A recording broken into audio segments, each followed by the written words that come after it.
So the first thing before starting the 8 marker question would be to identify the structure of 8 marker. तो 8 marker का सबसे पहले आपको पता है कि first we normally give the background in sense of definition. सबसे पहले हमने definition देनी होती है किसी भी particular element की, अगर यहाँ पर कोई भी ऐसा technical word उसने यूज़ किया है तो फॉर इंस्टेंस अगर आप यहाँ पर इस क्वेश्चन में देखें तो उसने जो टेक्निकल वर्ड यूज़ किया है वो है यहाँ पर role of marketing. So role of marketing को हमें थोड़ा सा एक्सप्लेन करना होगा, इसकी डेफिनेशन देनी होगी before starting the question. That is going to be the background of this particular question. अब उसके बाद 8 मार्कर के स्ट्रक्चर पे आते हैं. 8 मार्कर का स्ट्रक्चर क्या है? सबसे पहले हमें नॉलेज पॉइंट देना है और उसके बाद हमें एप्लीकेशन देनी है, जिस एप्लीकेशन के अंदर हमारा एनालिसिस भी इंक्लूडेड होगा. तो अगर आप इसको अप्लाइड एनालिसिस कह लें तो इसमें कोई बुराई नहीं है.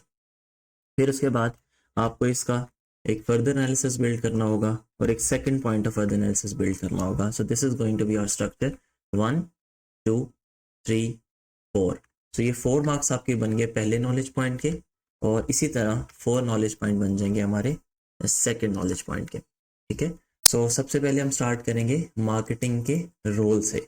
सो what is the perspective, what is the role of marketing? Generally marketing के अंदर हम जब बात करते हैं तो advertisement, sales promotion, marketing research, ये सारे के सारे काम हमारे मार्केटिंग के रोल्स के अंदर आते हैं.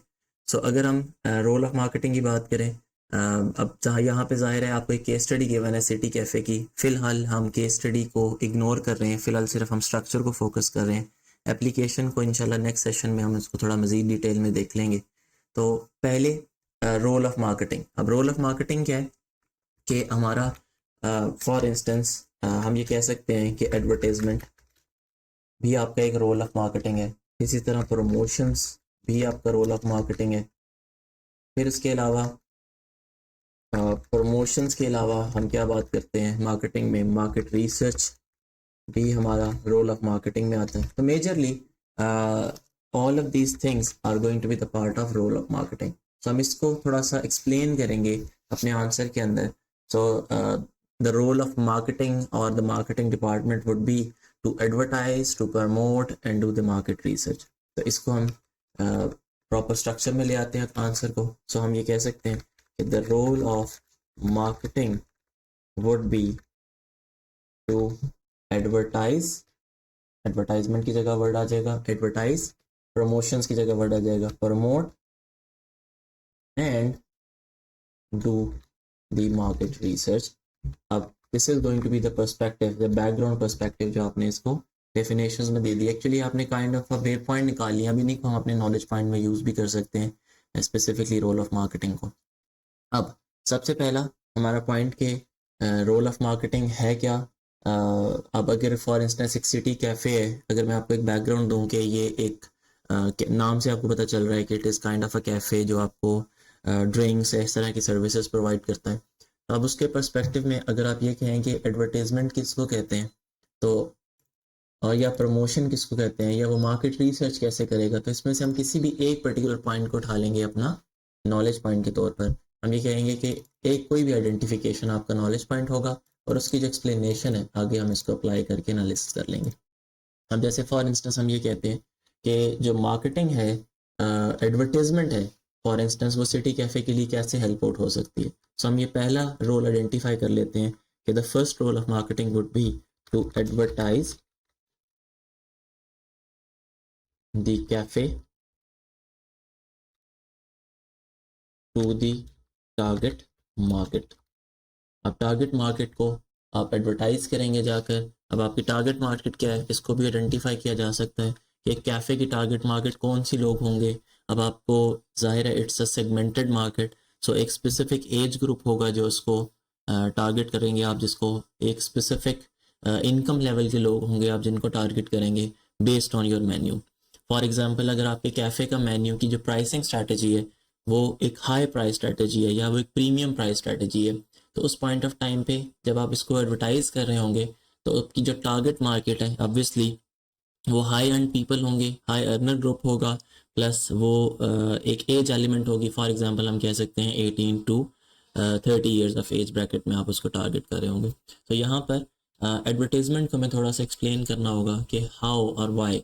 तो आपको पता है, जैसे हम पहले भी बात करते हैं कि एनालिसिस क्या होता है। Analysis is basically how does this particular knowledge point matters for the business और why does it matters for the business. तो जो भी हमारा आंसर होगा that is going to be our analysis, या in simple words the impact, how it's suppose to be done, या impact of this particular thing. अगर आपको how या वाई का आंसर नहीं मिलता तो फिर बैकअप प्लान क्या, उसका इम्पैक्ट बता दें कि अगर आप एडवर्टाइज करेंगे तो उसका फर्दर इम्पैक्ट क्या होगा बिजनेस के ऊपर। तो पहले हम इसको ये देख लेते हैं कि वो एडवर्टाइज अपनी टारगेट मार्केट को कैसे करेगा।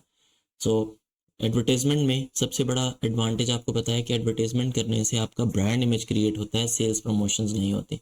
सो अगर एक कैफे अपने आप को एडवर्टाइज करेगा तो what will happen next, how does this matter for the business, it is going to create a brand image for the city cafe. So आप ये कह सकते हैं एप्लीकेशन के अंदर, it will create a brand image for city cafe. And brand image का मतलब क्या है कि ब्रांड इमेज में आप एक स्पेसिफिकली अपने आप को पोजीशन कर रहे होंगे कि किस तरह का ब्रांड इमेज आप क्रिएट करना चाह रहे हैं या किस कैटेगरी को टारगेट करना चाह रहे हैं। और यहाँ पे आप ये कह सकते हैं कि to create a brand image for city cafe specially for जिस एज ब्रैकेट को आप टारगेट कर रहे हैं, आप उनको टारगेट करते हुए एडवर्टाइज कर लें, या कौन सा मेथड ऑफ एडवर्टाइजमेंट चूज कर रहे हैं आप इसमें ये भी मेंशन कर सकते हैं। फॉर एग्जांपल एक सिटी कैफे है तो जाहिर है उसकी जो टारगेट ऑडियंस होगी वो सिटी स्पेसिफिक होगी, वो आउट ऑफ द सिटी नहीं होगी। So it will create a brand image for cafe. और कौन सी एडवर्टाइजमेंट करेगा, यूजिंग आप ये कह सकते हैं कि बिल बोर्ड्स एंड स्ट्रीमर्स आप कह सकते हैं, आप बैनर्स कह सकते हैं। सो इस तरह की advertisement would work for the city cafe using the billboards and the banners. अगर आप इसमें सोशल मीडिया को अटैच करना चाहें that would also be an option. So अगर आप चाहें billboards, banners and social media, so आपके पास एक बेहतर आंसर डेवलप हो गया। आपने एक अप्लाइड आंसर दे दिया है कि सिटी कैफे चूंकि एक सिटी स्पेसिफिक है तो हमने ये नहीं कहा कि टेलीविजन होना चाहिए, रेडियो होना चाहिए, हमने ये कहा कि it should be billboards, banners and social media. Reason क्या है कि एक सिटी स्पेसिफिक है और सिटी स्पेसिफिक जो टारगेट ऑडियंस है वो नेशनल लेवल की नहीं है, तो हमें मैस एडवर्टाइजमेंट मीडियम्स पर नहीं जाना। जैसे हम पहले बात कर चुके कि जो सेगमेंटेड मार्केट होती है उनकी जब हम टारगेटिंग कर रहे होते हैं तो हम कोशिश करते हैं कि हम नीश एडवर्टाइजमेंट चैनल्स यूज़ करें। नीश एडवर्टाइजमेंट चैनल्स कौन से हैं आपके, billboards, leafleting, banners, social media, ये एसएमएस मार्केटिंग, ये आपकी कहीं ना कहीं से एक नीश मार्केटिंग अप्रोच है। यानी कि नीश मार्केटिंग अप्रोच क्या है, जो एक स्पेसिफिक एरिया को टारगेट कर रही है। उसके अगेंस्ट एक मैस मार्केटिंग अप्रोच है। मैस मार्केटिंग अप्रोच क्या है या मैस एडवर्टाइजमेंट अप्रोच क्या है, यूजिंग द मैस चैनल्स। अब मैस चैनल्स कौन से हैं, जो नेशनल और इंटरनेशनल लेवल पे होते हैं, आपके television, radio, national newspapers and international magazines या नेशनल मैगजीन्स। अब ये वाली जो चीज़ें हैं ये आपके मैस एडवर्टीजमेंट्स हैं। अब जाहिर है अगर आप कैफ़े को एडवर्टाइज़ कर रहे हैं तो मैस टेलीविज़न पर एडवर्टाइज़ करने की कोई ख़ास एडवांटेज नहीं होगा अनटिल अनलेस ये एक नेशनल लेवल का सिटी कैफ़े हो।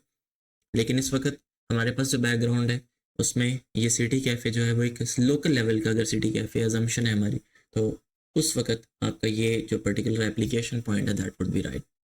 अच्छा, अब आपने एप्लीकेशन पॉइंट दे दिया, अब आप इसका फर्दर इम्पैक्ट क्रिएट करेंगे कि अगर फॉर इंस्टेंस आपने एप्लीकेशन में कहा कि it is going to create a brand image, तो आपने जो बात की वो किस चीज़ की है, ब्रांड इमेज की है। और ब्रांड इमेज में आपने बता दिया कि बिलबोर्ड्स, बैनर, सोशल मीडिया को यूज़ करेंगे। सो अब इस चीज़ को हम आगे लेके चलेंगे कि फर्दर एनालिसिस में आप ब्रांड इमेज को आगे फर्दर लेके चले जाएँ या billboards, banners and social media को आगे लेके चले जाएँ। लेकिन क्वेश्चन पे ज़रा वापस नज़र रखिएगा साथ साथ कि रोल्स ऑफ मार्केटिंग का क्वेश्चन है। इसका मतलब ये है कि हमें ब्रांड इमेज को कंटिन्यू रखना है, हमें एडवर्टीजमेंट को डिटेल में लेके नहीं जाना, हमने रोल पर रहना है, रोल का उसका इम्पैक्ट ऑफ द बिजनेस क्या होगा। सो एक रोल है हमारा एडवर्टीजमेंट, एडवर्टीजमेंट से आपका ब्रांड इमेज क्रिएट होगा, और अगर ब्रांड इमेज क्रिएट होगा so more and more consumers will be attracted to the city cafe. So आपके मैक्सिमम कंज्यूमर्स आपकी तरफ अट्रैक्ट होंगे जब आपका ब्रांड इमेज बनता है, तो more and more people like to visit your cafe. So more consumer will be attracted city cafe. In short जिसको हम कह सकते हैं increased consumer base, right. So आपकी कंज्यूमर बेस इंक्रीज होगी उस ब्रांड इमेज से, और कंज्यूमर बेस इंक्रीज होगी, सेल्स इंक्रीज होंगी, आप ये भी कह सकते हैं इंक्रीमेंट इन सेल्स या रेवेन्यू, जो भी आप वर्ड यूज़ करना चाहें। मैं आपको मैक्सिमम ऑप्शंस दे रहा हूँ यहाँ पे, आप किसी भी ऑप्शन को चूज़ कर सकते हैं। अच्छा, अगर आपकी कंज्यूमर्स अट्रैक्ट हो जाएंगे, कंज्यूमर बेस इंक्रीज हो जाएगी, फिर क्या होगा? You will have a greater market share. And greater market share का मतलब क्या होता है? It leads towards less chances of failure for the business. और ग्रेटर मार्केट शेयर का मतलब क्या है? कि you will become the trend setter in whatever city you are operating. तो ये अब आपने एक रिलेशन बिल्डिंग की, आपने सबसे पहले बात की कि एक पहला रोल ऑफ मार्केटिंग क्या है? एडवर्टीजमेंट। एडवर्टीजमेंट से आगे आपने कहा कि it will create a brand image. Brand image के बाद आपने कहा कि ब्रांड इमेज क्रिएट होगा तो more and more consumers will be attracted, यानी कि कंज्यूमर बेस इंक्रीज होगी। और अगर कंज्यूमर बेस इंक्रीज होगी तो क्या होगा? आपका मार्केट शेयर इंक्रीज होगा। इसका मतलब क्या है? You will become the trend setter in the city. अब यहाँ पर आप एप्लीकेशन पॉइंट भी दे सकते हैं। इट इज़ नॉट नेसेसरी कि आप एप्लीकेशन सिर्फ यहाँ हो, आप एप्लीकेशन किसी भी फर्दर एनालिसिस पॉइंट में भी अटैच कर सकते हैं। अब यहाँ पर आपके लिए एक ईजी वे आउट है कि आप ट्रेंड सेटर कैसे बन सकते हैं। फॉर एग्जाम्पल आप ये कह सकते हैं leads towards trend setter in the city. For instance, whatever type of flavor or whatever flavor is introduced by City Cafe, obviously after some research will be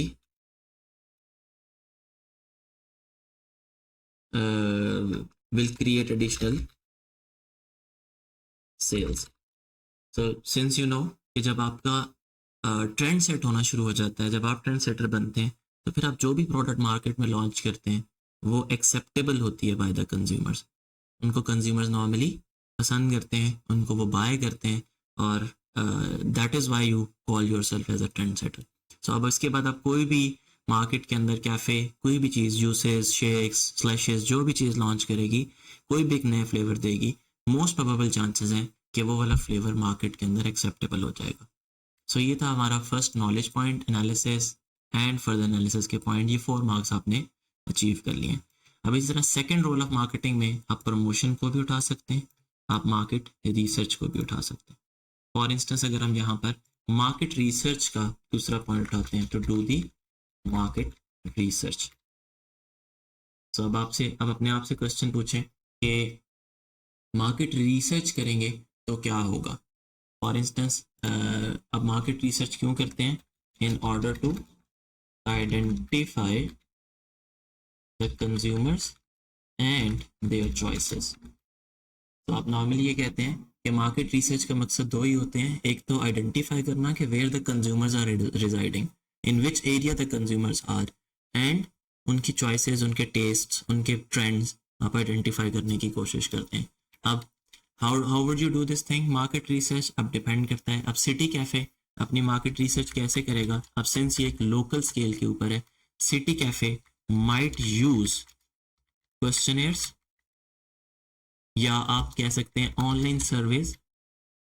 अब online surveys is an upgraded approach of questionnaire. Questionnaire क्या है? वो physical form है। आप एक paper के ऊपर questions print करके लेके जा रहे हैं and you ask each and every consumer के do you like the taste of this, which flavour you want to add up in the future. इस तरह की कोई भी रिसर्च आप कर लेते हैं। और लेकिन वो पेपर के ऊपर करते हैं तो आपको पता है कि paper comes with a cost. उसके अगेंस्ट एक कंपैरेटिवली एक लेस कॉस्ट सोल्यूशन, जिसको कॉस्ट इफेक्टिव सोल्यूशन कहते हैं, वो that is the online service. आप अगर आपकी कंज्यूमर बेस ऑनलाइन एग्जिस्ट करती है तो आप ऑनलाइन सर्विस एक फॉर्म क्रिएट करें और वो फॉर्म लोगों को ईमेल कर दें, एसएमएस कर दें, व्हाट्सएप कर दें, और वो उनको किसी भी पॉइंट ऑफ टाइम पे उनकी सिलेक्शन करके जो राइट आंसर्स हैं वो आपको भेज सकते हैं। And it won't take more than like 3 to 5 minutes to each individual to submit the response to you. So online service एक चीपर सोल्यूशन भी है, कन्वीनियंट सोल्यूशन भी है। Might use online service which is cheaper against any other research.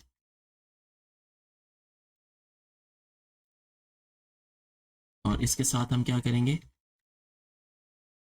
And will be convenient for the customers, या potential customers के लिए convenient होगा, right? So convenient for the potential customers as well. तो ये तो आपने आंसर दे दिया एक हाउ का, और आपने एक अप्लाइड आंसर दिया है, क्योंकि आप बात करें सिटी कैफ़े की, वो सिटी स्पेसिफिकली है, तो आपने ऐसा कोई रिसर्च का मेथड या सेकेंडरी रिसर्च का मेथड पिक नहीं किया, आपने एक प्राइमरी रिसर्च का मेथड पिक किया, और प्राइमरी रिसर्च में भी वो मेथड जो कि रेलिवेंट मेथड है इस पर्टिकुलर बिजनेस के, कि ऑनलाइन सर्विस में वो एक नियर बाय लोगों को एक कन्वीनियंटली सर्विस उनसे करवा सकते हैं, या ऑनलाइन जितने भी लोग उनके नज़दीक एग्जिस्ट करते हैं उनको आइडेंटिफाई करना उनके लिए मुश्किल नहीं होगा। सो ऑनलाइन सर्विस भी हो सकता है, क्वेश्चनियर भी हो सकता है, दोनों मेथड यूज़ किया जा सकता है। अब आपका एनालिसिस ये है कि what is going to be the impact of this marketing research. अगर आप मार्केट रिसर्च कर लेते हैं तो आपने मार्केट रिसर्च के पहले पॉइंट में कहा था कि टू आइडेंटिफाई द कंज्यूमर्स। सो अब इस पॉइंट को फोकस करें कि अगर आप आइडेंटिफाई कर लेंगे कंज्यूमर्स को तो क्या एडवांटेज होगा। So if you are identifying the consumers और rightly identifying the consumers and तो इससे आपको एडवांटेज ये होगा कि आपको पता चल जाएगा कि how many potential consumers exist in your area.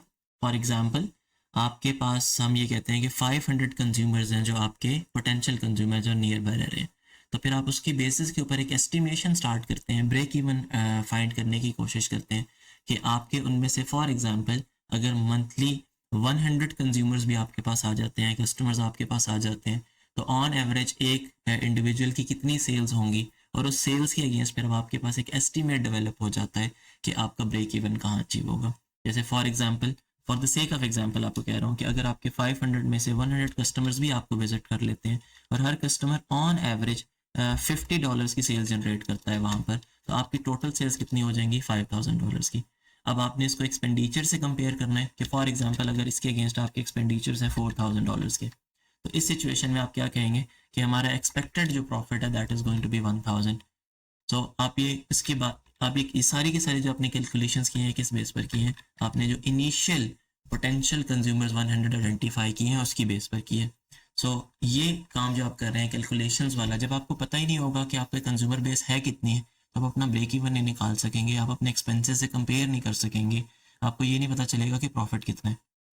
So fact क्या है कि हम सबसे पहले जो ऑनलाइन सर्विस कर रहे हैं उससे हमें क्या पता चलेगा, हमें आइडेंटिफाई द कंज्यूमर बेस पता चलेगा, और अगर आइडेंटिफाई कर लेंगे तो क्या होगा, it helps in finding the break even और प्रॉफिट ऑफ द कंपनी।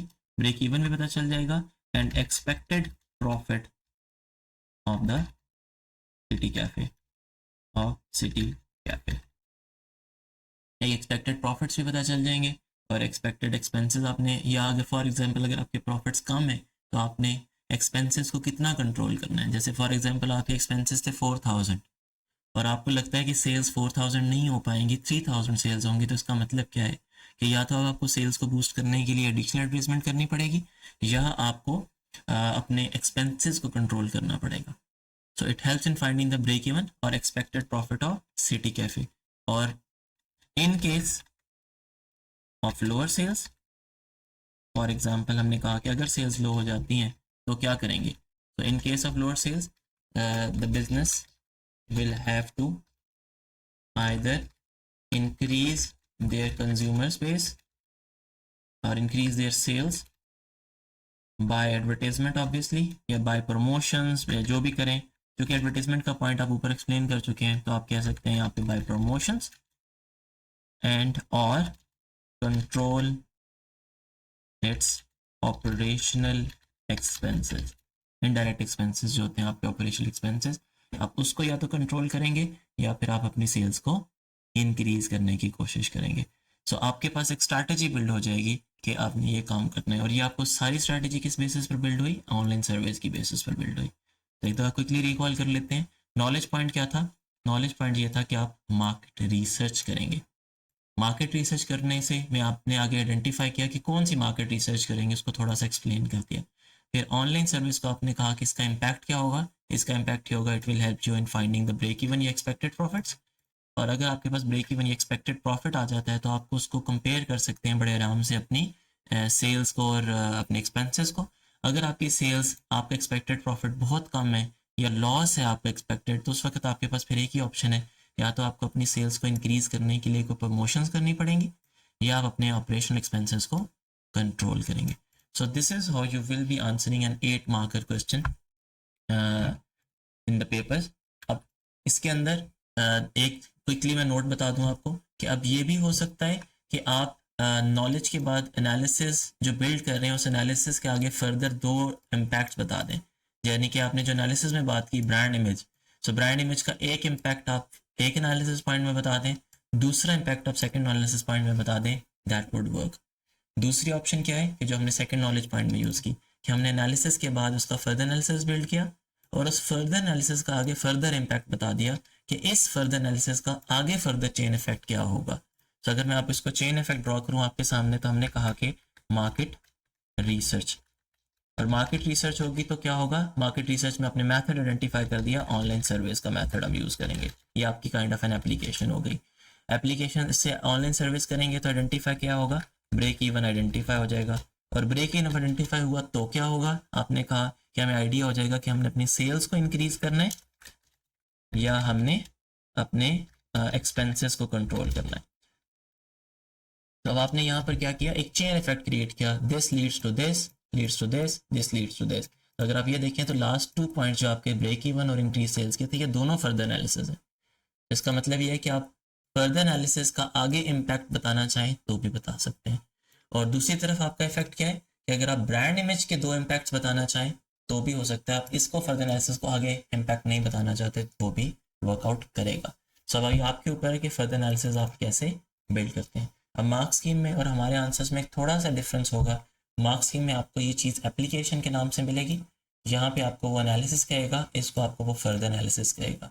हम इसको एप्लीकेशन प्लस एनालिसिस इसलिए कह रहे हैं कि थोड़ा सा हम एप्लीकेशन देते हुए उसको एक्सप्लेन कर लें तो it will help us in generating better marks. हम उसको ब्रिज कर लेंगे गैप को. वरना एप्लीकेशन जब हम बीइंग स्टूडेंट दे रहे होते हैं तो एक चांसेस होते हैं कि हम एप्लीकेशन जब दे रहे हैं तो हम उसको एनालाइज नहीं कर रहे, हम उसको एक्सप्लेन नहीं कर रहे उस एप्लीकेशन को, तो उसकी वजह से एक लॉस ही हो जाता है कि एक सम टाइम्स हमारे आंसर के अंदर एक वेगिटी बिल्ड हो जाती है. सो पर्सनल मेरी प्रेफरेंस ये है कि आप एप्लीकेशन जब दे रहे हैं उसको थोड़ा सा एक्सप्लेन ज़रूर कर दें कि आपकी एप्लीकेशन क्या है. जैसे आपने कहा कि city cafe will use the bill boards. अब बिल बोर्ड से क्या होगा, ब्रांड इमेज क्रिएट हो जाएगा. सो अगर आप एडवर्टीजमेंट को देखें तो एडवर्टीजमेंट का एक डायरेक्ट रिलेशन ब्रांड इमेज से बेहतर बन रहा है, ना कि एडवर्टीजमेंट का मेथड को आइडेंटिफाई करना आपका एक अच्छा एनालिसिस है. सो अब आपने यहाँ पे जब एप्लीकेशन भी दे दी आपकी bill boards banner social media के, और उसके साथ साथ उसका एनालिसिस इम्पैक्ट भी दे दिया, तो एडवांटेज ये हो गया कि आपने एक एक्स्ट्रा पॉइंट बिल्ड कर लिया. अगर फॉर इंस्टेंस आपके फर्दर एनालिसिस में कोई एक फर्दर एनालिसिस को ज़्यादा स्ट्रॉन्ग ना हुआ, वेग हुआ, तो still you will have a chance to get 4 full marks, 4 out of 4 marks. So इसका एडवांटेज हमेशा ये होता है जब भी आप एप्लीकेशन अप्लाइड एनालिसिस जिसको हम कहते हैं अप्लाइड एनालिसिस करते हैं, तो इससे आपकी एक हेल्प ही हो जाती है कि आपका आंसर मज़ीद डिटेल में आ जाता है. तो ये था हमारा 8 मार्कर क्वेश्चन जो आपने अटेम्प्ट करना है. The structure is going to be same for IGCSE level, the structure is going to be same for the AS levels. ये दोनों के अंदर जो 8 मार्क के क्वेश्चंस होते हैं इसका स्ट्रक्चर एग्जैक्टली सेम होता है, इसमें कोई ख़ास डिफरेंस नहीं होता. तो ये था हमारा 8 मार्क का क्वेश्चन. इंशाल्लाह जो नेक्स्ट सेशन होगा उसके अंदर हम डिस्कस करेंगे आपके 12 मार्कर क्वेश्चन को. So thank you very much for watching. Inshallah we'll catch up again. Allah Hafiz.